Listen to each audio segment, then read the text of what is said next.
So then in 2008, even though my initial feeling was elation, like, yes, I'm finally free. I'm finally on my own. I can call my own shots. Now I've got my own business, barely scraping by. I think I was making like $10,000 a year. And so like I was hardly able to like get enough money to even give my dog like full portions. That was the hardest part, was that like my lifestyle couldn't even support the one person who depended on me. Well, for the longest time, I just had the blinders on. I was like probably a lot of Americans, where they say like most Americans couldn't pay for an unexpected expense of like $400.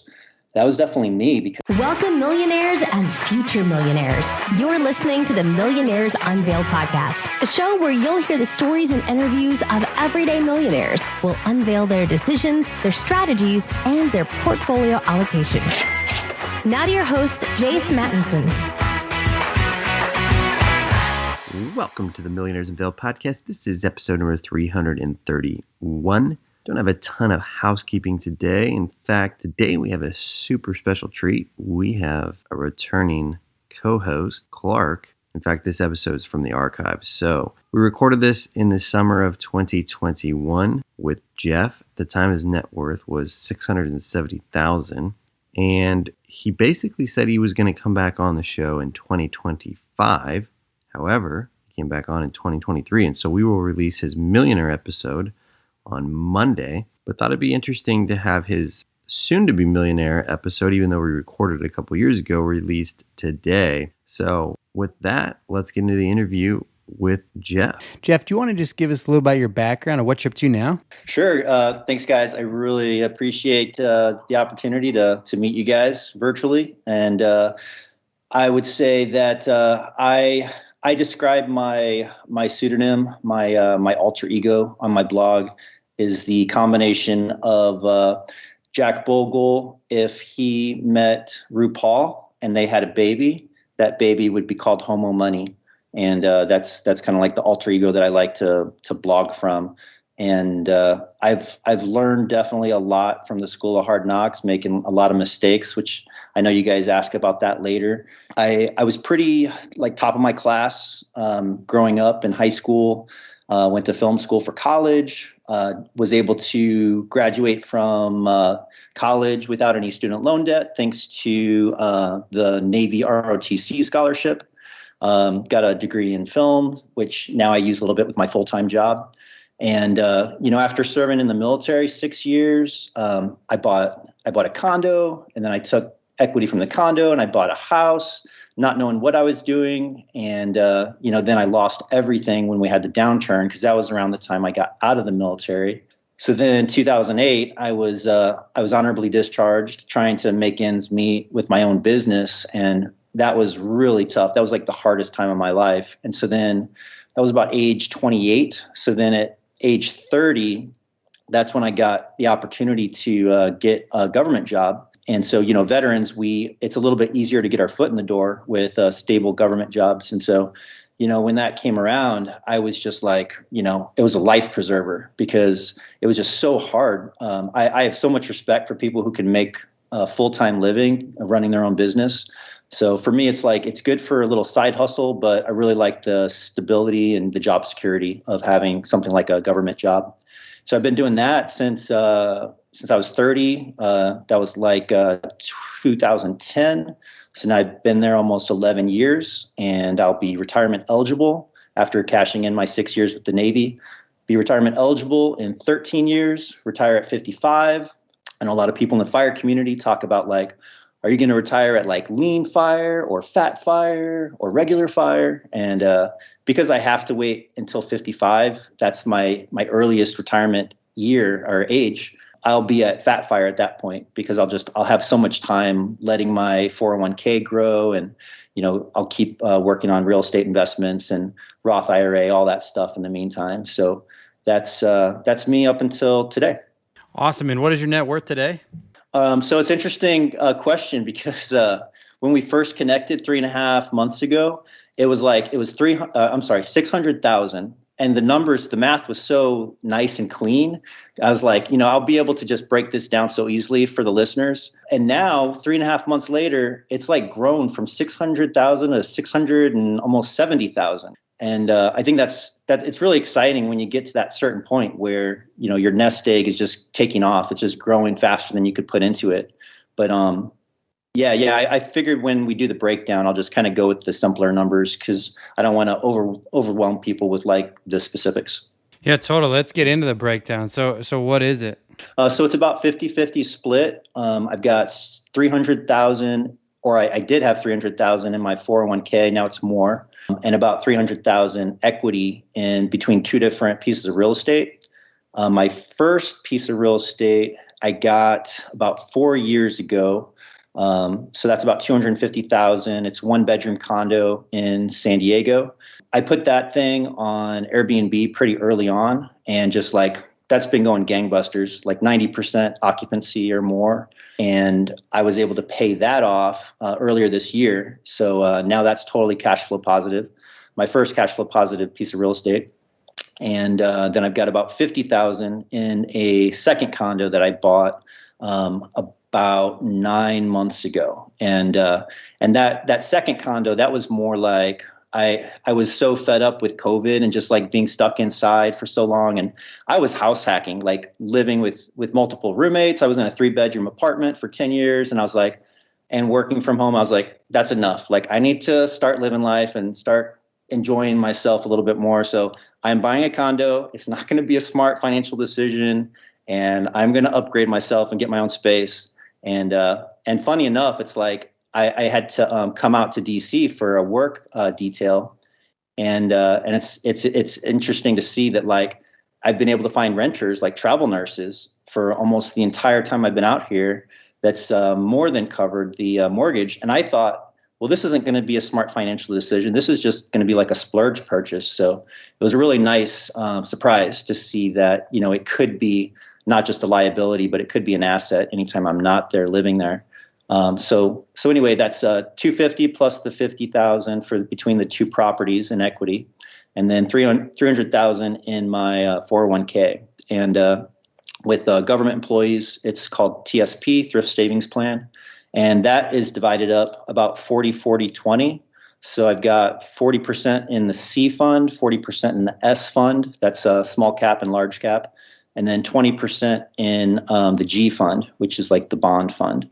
And or is it like called government securities actually? So yeah, like I've been kind of hanging out with that extra 20% in the G fund. So I have a little bit that's in a conservative piece of my portfolio. So then if and when there's a correction, I don't have to feel like I need to time the market perfectly. I can just, when that point comes and it's like, all right, well now I'll reallocate. I'll reallocate my portfolio, and now I'll move that 20% into the C and the S fund. But I don't have to get emotional, and I don't have to feel like I have to pull the trigger at just the right time, and then kick myself if I didn't pull it at the right time. So that's my way of like doing the buy and hold strategy and trying to ride out the highs and the lows. But feeling like I was able to take advantage a little bit of like buying low after there is a correction. After COVID, you're saying? Yeah, yeah. Other corrections, yeah. After COVID, yeah. After there's a correction. So, Jeff, let's jump back to the story first, and then we'll get into the allocation and the real estate. And you talk about how you have the rental, the cash flow. So take us back to 2008, you said, when times were tough. Yeah. What would you like to hear about that? Just everything. I mean, you joined the military. How old were you? Oh, man. Well, I've been used to living on my own for a long time, so maybe that's a part of my psychology. I maybe growing up a gay kid, I never felt like I never felt at home or like I really fit in a small town in the Midwest. And so like I went to a math and science academy that was in the Chicago suburbs, like 5 hours away. And so I moved away from home by choice at like 14. And I was kind of doing the whole like college experience of living in a dorm away from family, a pretty young age. And then I was the first one in my family to actually move out of state by going to film school out in California. And And so, yeah, like in 2008, I think your question was about like what that was like in 2008, like joining the military. I guess I was used to just being on my own and kind of figuring out hard situations. And for me, like joining the military was the hardest job I have ever had in my life. And so now it's like working a government job, even on the worst days, it's like not nearly as bad as how it was in the military. And so like I totally tip my hat to people who, they stick it out for 20 years until retirement, because for me, I never resonated with the job. It never excited me. And so then add to that, serving under Don't Ask, Don't Tell, it was like psychological warfare, having to constantly like have my guard up and have different like half truths that I could tell if somebody asked, like, well, are you single? Where do you like to go for fun? What bars do you like to go to? Are you dating anybody? What kind of girls do you like? And so, yeah, that was really tough. And so I just knew I have to get out as soon as I can. This is not a long-term play for me.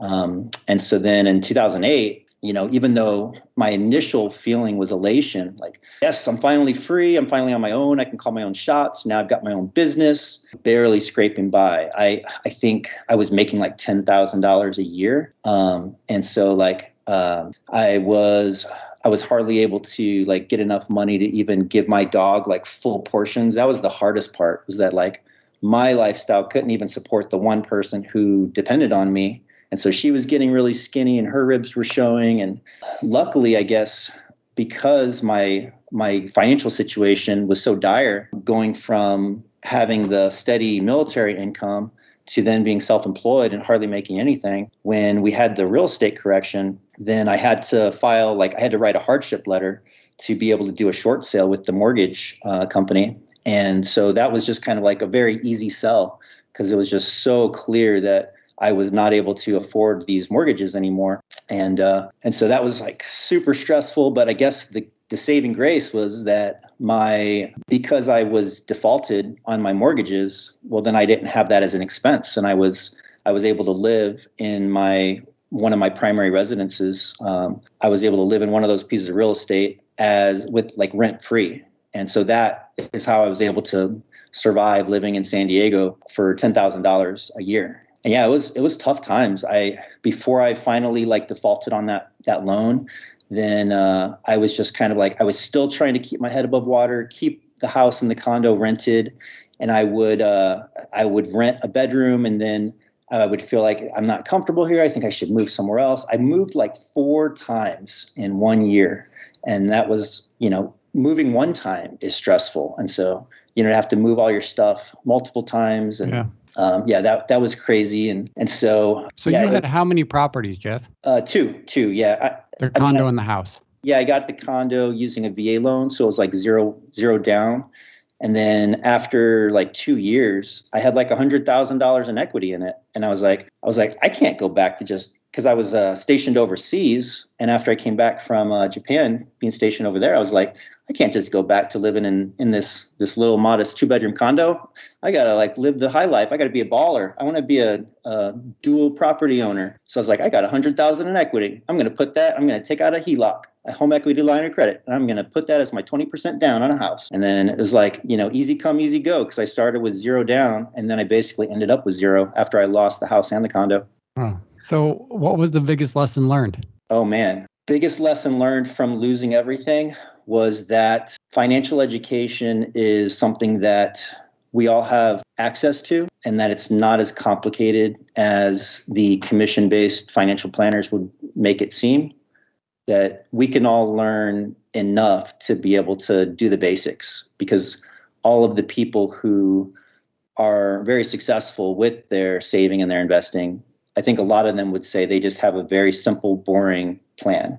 And so you don't have to be intimidated by people who think that, or people who would present themselves saying that you need my help. You need my help, and I'm going to charge you 1% to 2% management fee, although it's not going to be blatantly spelled out like that. It's going to be in these prospectuses that are like 50 pages long, and you're not going to know what any of it means. But yeah, it's that I felt like it made me cautiously it made me cautious enough to want to take calculated risks. Anytime I was going to take a risk after that, it was going to be a calculated risk, because it was like, after losing everything, it gave me this like this muscle that was just like wound up tight. And it was like, when there was something that seemed like it was a little bit risky, it was like, nope. I got to check my math. I got to run the numbers, double check the numbers. Like, I've got to make sure all of this works out. And so like, if I'm looking at a piece of real estate today, it's like, okay, well, this is what the comps are for Airbnb, but what if Airbnb goes away because San Diego is cracking down on how many you can have in the city? What if I can't have this as an Airbnb? What if it has to be a long-term rental?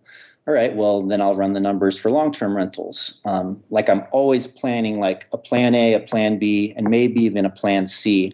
So I never get caught like I did in 2008, where I lost everything. So in 2008, did you try to shift careers, or did you think about making a move that way? Or Yeah, so when I got out as a naval officer, I wasn't a pilot or a doctor. I was just a regular line officer, like ship driver. So we don't really have a transferable skill. And I've noticed that a lot of people, when they get out of the Navy as an officer, they'll go into some kind of position in like corporate America. Maybe like a really high paying job would be a pharmaceutical sales rep. And I had a headhunter line me up with a couple different interviews. One was with Kraft Foods, and then the other one, I can't even remember, but I'm like a health nut at heart. And so like, I didn't want to be a pharmaceutical sales rep, because I don't even take like over the counter medicine for myself. So I don't think I could ever get excited about that job. It would just be an extension of the Navy, where I never really felt like I never really believed in what I was doing. And then like the Kraft Foods interview, I remember I thought, yeah, I think I could do this. And then I was just thinking about like, GMOs and all the preservatives. And I was like, I don't know if I could work for a company like that. So I did contemplate like going into a career change like that, but nothing really stuck. And it was like, I didn't have my heart in it. And so by default, I was just kind of forced to try to make things work as a small business owner with a video production company, as a freelancer. And so that's what I did for about 2 years, from 2008 to 2010. Interesting. So Jeff, maybe just walk us through a little bit. What was that like mindset wise, moving from, that safety, security, to taking that risk a little bit, to, you mentioned earlier, you like that government, security of a job, but what was that like, that evolution in your mind as it related to your finances and investing and growing your net worth? Well, for the longest time, I just had the blinders on. I was like probably a lot of Americans, where they say like most Americans couldn't pay for an unexpected expense of like $400. That was definitely me, because I was at a point where I had basically cashed in my 401k that I had from 6 years in the Navy to live off of. And I was starting to do cash advances on my credit card to live off of. This was in like 2007, 2008. And really what I should have done was I should have said, all right, this is crazy. I'm losing my house. I need to just move back home to Illinois, live with my parents, and kind of figure out what the next step's going to be. But I was just like living day to day and just kind of figuring, it's all going to work out. And, by the time I started with my government job in 2010, I was $10,000 in credit card debt from those cash advances. And so I think that speaks to how I was not planning ahead, and I was not looking at the big picture and what I was doing, and that I was digging myself into this deeper and deeper hole. It was pretty bleak, because I think it was such a scary picture that I was in, losing everything, that the only way that I could deal with it was to not think about it, and to just hope that it got better.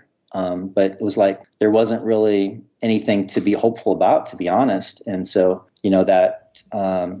that USA Jobs announcement that somebody forwarded to me over email, that was the life preserver. That was the hope that I didn't even know was out there that existed. I had never applied to a government job before that one. And so it was a huge blessing, the fact that I actually landed my first government job I applied for, because I've heard of people like they're applying for years and years. They can't even get an interview. So yeah, I'm just extremely grateful that I finally kind of landed on my feet. So, Jeff, you've got this great background and great story. I think a lot of people will definitely resonate with. As you look forward into the future, now that you've kind of got yourself to the a level where, one, come on the show, but two, where you've made significant progress, financially and personally, where do you go from here? Yeah, I know like a lot of times you guys will ask like, well, what's your goal? Like, when are you going to be done? And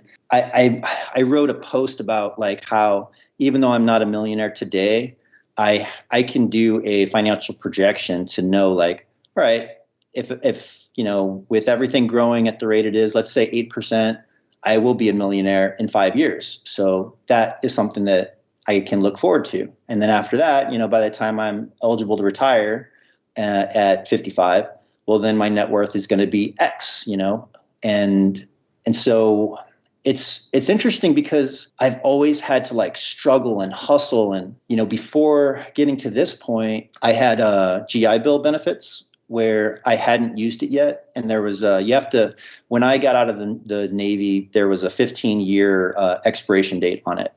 And for the longest time, I didn't know what I was going to study, and would there be a program that I could enroll in that I could still do it while I'm working full time on nights and weekends. And so, yeah, like I enrolled in that. I got 2 master's degrees over the last few years, and that was like crazy busy, just like working and then having schoolwork and homework and then trying to get in my workouts before work and commuting, driving to class and coming back, and just like insane. But I knew I have to do this because like not only do you get school paid for, but the VA also gives you a housing allowance. And I knew this housing allowance, that is going to be what basically pays for my next piece of rental property.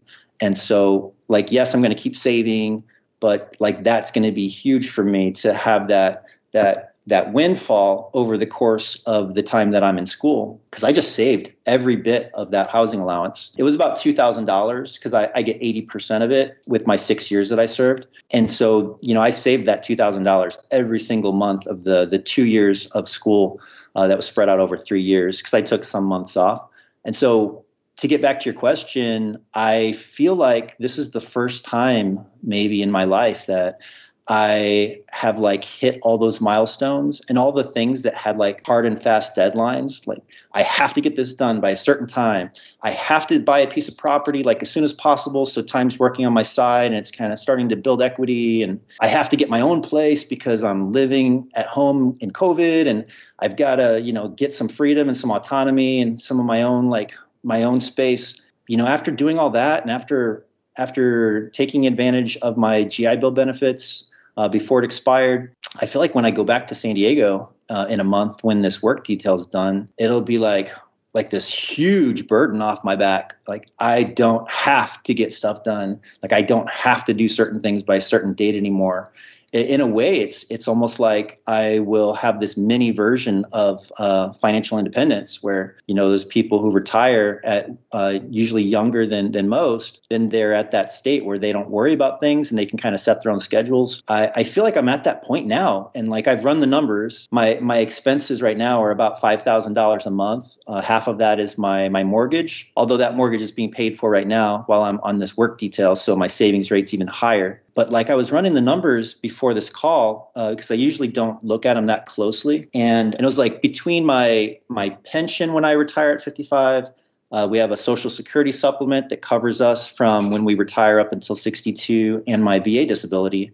Like I'm going to have more than that $5,000. It's going to be, I think, like $6,500 a month. And so it's just like, it's so weird to be in this position after everything I told you, all of the hardships, all the struggle, to now be in a place where like, if my retirement day was today, I already have run all the numbers to know all of my expenses are going to be taken care of. And so now everything's just gravy from here on out. And so, yeah, I'm in I feel very blessed. I'm in a great position now. And I think maybe that's why I feel so compelled to want to kind of preach the gospel.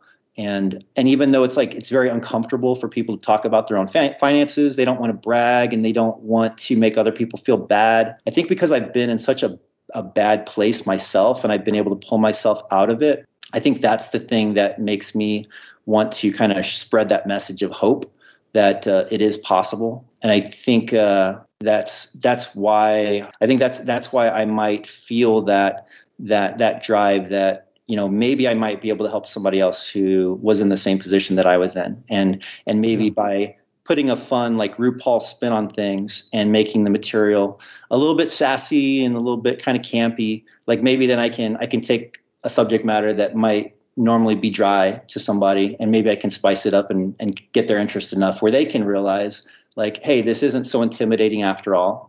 Maybe I can take some baby steps, and it's really like those small little atomic habits, baby steps, where you do something that makes you 1% better, but maybe it's like you did a few things that set you up for life, and when you look back, in 30 years, you're like, wow, that one little thing that I did, like now it just made a huge world of difference. So so that's kind of where I'm at.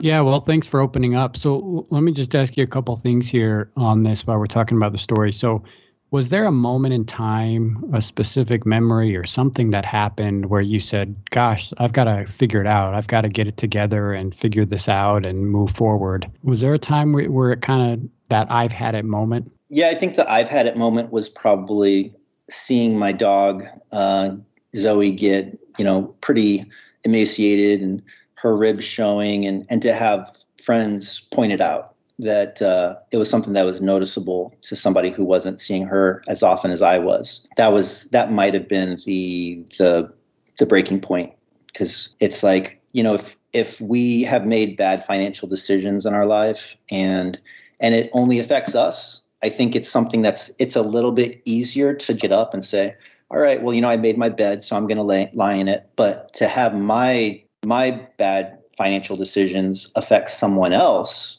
I think that was the thing that it really did not sit well with me. Like, she is relying on me for everything, and she depends on me. I am letting her down. I think that might have been the thing that really pushed me over the edge. Yeah. And then when did you talked about learning this, and it's kind of a dry subject, right? And maybe not exciting personal finance that is to people. Was there a moment where you said, hey, I can figure this out? I can learn this stuff for myself and I can move forward here? Yeah. Somebody asked me that the other day, and I had to almost like reverse engineer it to think back, like, when did it start? I've always been into documentaries and learning different things. And so I think Tim Ferriss, 4-Hour Work Week was something that kind of planted a seed. Rich Dad, Poor Dad planted a seed, but I was still operating from more of like the entrepreneur mindset, having had my own freelance video production company. And so I had read these different books from an entrepreneur's mindset, but it was still the ideas applied as somebody who's going to be an investor and trying to think differently, where you're working smarter, not harder. And all that stuff can be applied toward investing. And then just because I was always interested in like learning new things, it was the 2014 PBS Frontline special, The Retirement Gamble. I don't know where I first heard about it, but I watched that, and it was, it's short. It's like 45 minutes long. And that just like blew everything open for me. It was like, man, I feel like I just got a master's degree in finance after seeing all the shady stuff that's done with management fees. And so I think after that, I think it helped build up my confidence that, I can learn this and that it's not so intimidating. And so then I started really like looking into, different things that I could do, saving up for real estate. Somebody introduced me to the whole FIRE movement about maybe 4 years ago. And so then I just really geeked out on that and started going down the rabbit hole there. And so, yeah, it's been evolutionary. but I'd say it probably started with that PBS special, Retirement Gamble. Awesome. And then real quick on the real estate, how much is your... There was something else. Oh, sorry, go ahead. About that. I want to say it before I forget. And I was listening to an interview with the couple from Rich and Regular, and they had mentioned how that was something that they watched early in their relationship. And I was like, oh, so I'm not alone. Like somebody else, other people out there, like that documentary resonated with other people too. And so this is kind of like an interesting side note of how there's so many like snakes of like snake oil salesmen out there as financial planners. So I had a financial planner at the time. And I said, and I was kind of feeling like, I don't know that I really feel like this is a good fit and that I'm getting my money's worth. And so I approached him in one of our meetings and I said, hey, I just saw this special by PBS, The Retirement Gamble. I think there's some stuff we should talk about because I wanted to know how much are my management fees. And I want to have an intellectual conversation about this thing, this piece of research. Investigative journalism that to me it seemed like there was a lot of great points being made, and I somewhat trusted this guy and this company, and I thought, but I want to feel even better about it. I want to pull out all the different thorns of doubt by let's have a conversation about this. And I said, hey, I think that you would really like this documentary. It talks about your industry, and I think that then it'll give us some ideas moving forward. And he just brushed the whole thing off, and he said, oh, you know what? You can find things that, discredit any industry. And I'm sure that you can find anything out there. You'd be able to find something. He wouldn't even take the time to look into it and see what it was all about. And it was like, it's PBS, it's like the equivalent of the Associated Press. It's like one of the most reliable information. And so, I eventually just said, all right, we're going to have to part ways. I eventually fired him as my financial planner. And even though there were all the withdrawal fees, I only had like $10,000 invested with them at the time. So it's like, I'm fine just like biting the bullet and paying this whatever 10 to 20% surrender fee, because I would much rather pay it now with $10,000 than I would with $100,000 invested with them. So I was like, all right, well, this is part of my financial tuition right now. I'm getting education, I'm paying that tuition, and I'm learning these lessons now. Yeah, thanks for bringing it up. So real quick here, let's close with some rapid fire questions. So the real estate that you have now, you said you have a paid for rental, is that right? I do. Yes, sir. How much does it cash flow? It's about $1,000 a month right now. And it would be more if I did the management myself, but I have a co-host who he gets 15% of the booking fees, and then he collects the entire cleaning fee. So, for people who do Airbnb and they turn it over themselves, you can make even more money. But I've been good. Yeah, I've been very happy to have. It's a single family? Oh, yeah. It's just a 1-bedroom condo. That's good. $1,000 a month is great. For a single family. Okay. The real estate didn't scare you off, I guess, huh? In 2008? No, this was just I told myself I'm only going to get a 2-bedroom condo when I buy again, because then I can always have a roommate. And then prices were so high, now they're even higher. And I was like, all right, I'll look at a 1-bedroom. So then I bought a 1-bedroom. And it's been amazing, because in San Diego, even though it's like 15 minutes from downtown, people want to visit San Diego from all over the country. We even have visitors from other places in the world. And they're like, it's close enough. It doesn't need to be right in downtown or right in the beach, because we're going to be driving to everything. Right. Yeah, it's worked out really well. Awesome. Okay, what's been your range of household income? So when I started with my government job, it was around 50K, and now I'm sitting at around 100K. And I think good for you. Good for you. Yeah. So doubled it slowly. And that's just been from, starting as a GS11 now to GS12. So no huge jumps. I'm not a supervisor, pretty modest. Okay. And what about annual household spending? About $5,000 a month. Once I moved back into my condo that I bought before coming out here, my second condo, it'll be about $5,000 a month. Half of that will be toward the mortgage and HOAs and everything. Okay. And biggest financial mistake? We covered a lot of mistakes. I can actually pepper in even more mistakes for you. All right. Let me flip it then and say, what's your biggest financial piece of advice? Let's see. Biggest piece of financial advice would be set it and forget it. Pay yourself first. and then just work with whatever's left over. And all of the numbers will work themselves out. Well, awesome, Jeff. I mean, thanks for coming on. I appreciate your candor, and I think a lot of people are going to resonate with your story. So thanks for coming on and being willing to open up and share it. And I know you mentioned a blog. Tell us where people can find that. Yeah, it's Homo Money. So it's homo.money.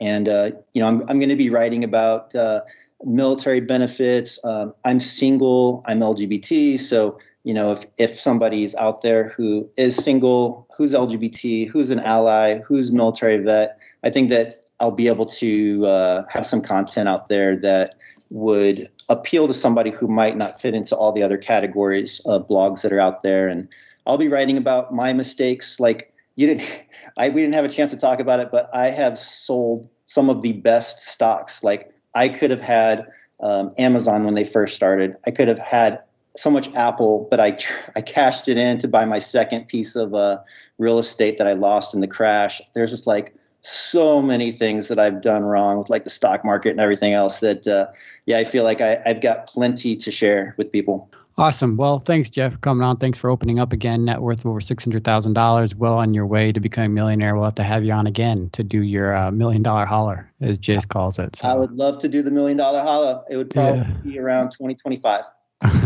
All right, Jeff. Well, thanks again. Thanks, guys.